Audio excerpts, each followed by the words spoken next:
નમસ્તે ખેડૂત મિત્રો, હું જયદીપ કલસરિયા ખેતી કા સાથીમાં આપનું હાર્દિક સ્વાગત કરું છું।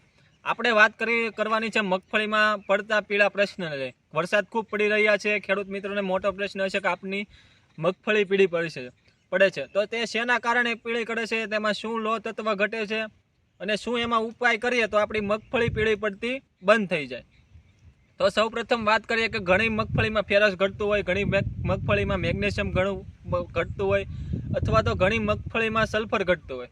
તો આમાં આપણે ફેરસ, મેગ્નેશિયમ અને સલ્ફર ત્રણેયનો છંટકાવ કરેલો છે। આમાં આપણે 15 દિવસમાં 2 છંટકાવ કરેલા છે। તો સૌપ્રથમ આપણે પહેલા મગફળી જોઈએ કે તેમાં કેવું રિઝલ્ટ મળેલું છે।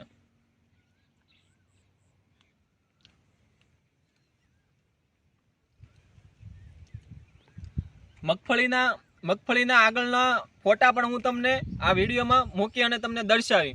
તો તમે વાત કરીએ કે આમાં કઈ કંપનીનું ખાતર વાપરેલું છે અથવા આમાં શું ઉપચાર કરેલો છે, તો આ મગફળી આવી લીલીછમ થઈ ગઈ છે।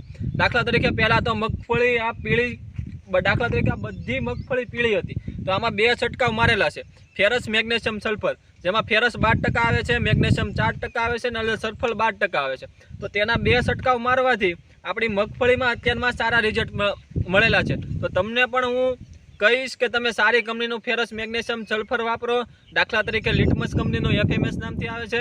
તો ઘણા ખેડૂત મિત્રોના રિવ્યૂ પણ લીધેલા છે અને રિવ્યૂ પણ સારા છે। તો તમને વિનંતી કરી કે તમે આપની મગફળીમાં ફેરસ, મેગ્નેશિયમ, સલ્ફરનો છંટકાવ કરો। અસ્તુ, જય હિન્દ।